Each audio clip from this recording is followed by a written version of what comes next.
Odyssey friends, I've gathered you together once more. This time I wanted to discuss the end of the movie. And I know some of you are like, oh man, just give it a rest. Give it a rest.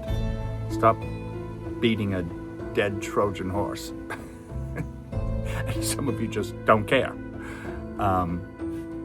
So what it is I am interested in my own befuddlement, my bafflement, my inability to understand why, first of all, the change was made. The change being Odysseus and Penelope at the end of the movie getting back on board a ship on a Jimmy Buffett daiquiri cruise, and off they go, leaving Telemachus as the king of Ithaca. I don't get it, and I also don't understand why so many of my friends think it's a marvelous change. It's to the original. So yeah, I'd love to hear why you like it and why you support it. I'm doing a video again because I don't want to type all this out. Also, I'm gonna head you off at the pass, like the Spartans did with the Persians at the Battle of Thermopylae, by saying, I know this is not ever meant to be a strict retelling of Homer's Odyssey, and that they've taken lots of changes and modernized it. That doesn't mean, even though I live in modern times, that I understand it. Okay, so first let's talk about Homer's version, the original. Odysseus comes home, disguised as a beggar. He slays all the suitors. Penelope and Odysseus are reunited. And then after all the suitors are killed, the family of the suitors go to the palace. They want to seek revenge for Odysseus wiping out the young manhood of Ithaca.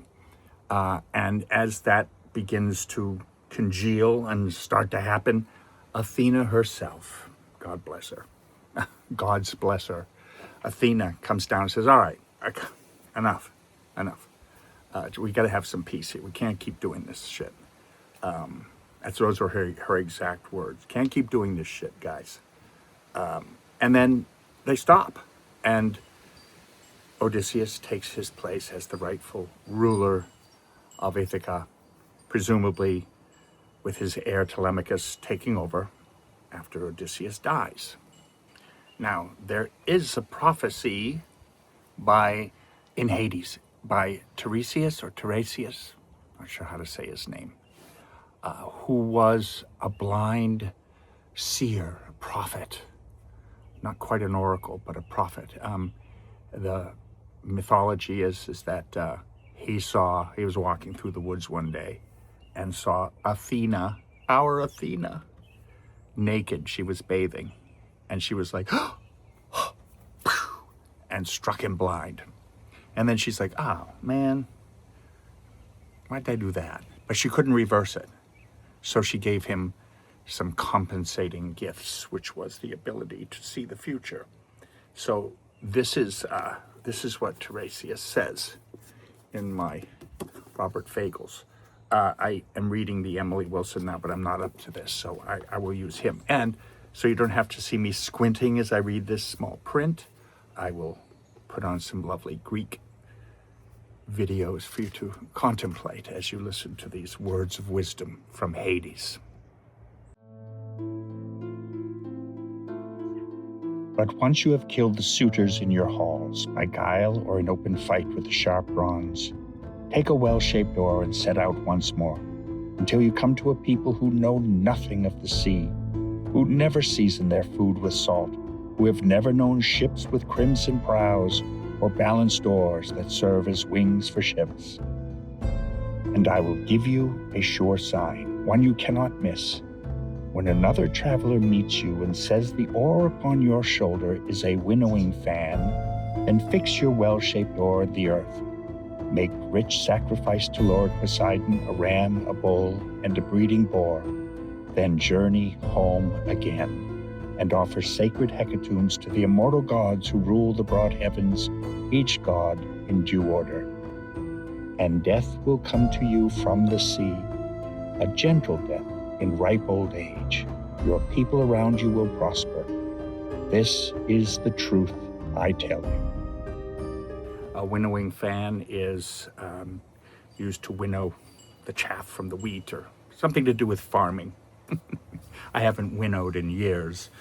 One good thing too is that he gets to sacrifice, I don't know, a bull, a breeding boar, and something else, parakeet, to Lord Poseidon. Finally, calm that guy down.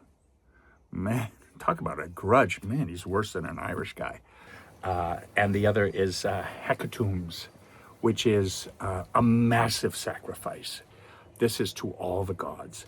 Now, when he goes, remember now, he's going to a far distant land away from the sea, to people who do not use salt on their food. That's how removed they are from the sea. They've never used salt. They don't even know what an oar is. And he makes the sacrifice there to Poseidon, and he goes home again after he makes the big major sacrifice to all the gods. He's going to die a peaceful death, which is exceedingly rare for a warrior in Bronze Age Greece.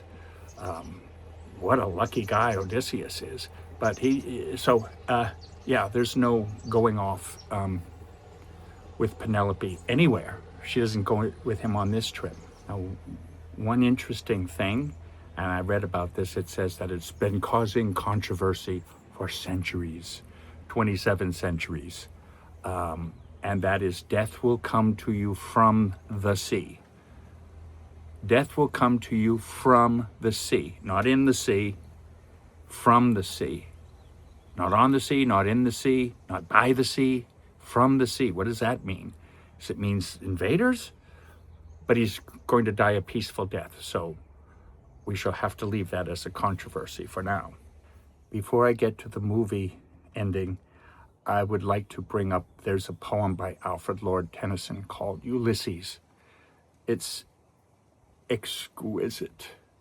And my friend Tom, who passed away in May, that poem was sort of a guiding star for him the last months of his life. I'll post it in the comments, but it is along the line. So it's sort of a in between Homer and Nolan, because we have Odysseus either doing it or dreaming about more voyages. You know, I've become an old man now, but I still have glorious things to do. Oh, it's so beautiful. Anyway, that's also not what he did. We don't know. Maybe he did. And let's go on now to the cruise. The cruise that starts off Ithaca, probably ends up in Fort Lauderdale or in Nassau, Bahamas. Where I saw the biggest barracuda I've ever seen in my life was in Nassau Harbor. But that has nothing to do with the Odyssey, so we'll leave that for another time. They leave, and they leave Telemachus looking like Aragorn with his new crown, and off they go. Why do they do that? Will you tell me? Just tell me what you think about it. I mean, I'm sure you have theories, and some of you probably really like it, and again, some of you don't give a shit. Those lucky ones. Yeah, so I thank you in advance for your answers.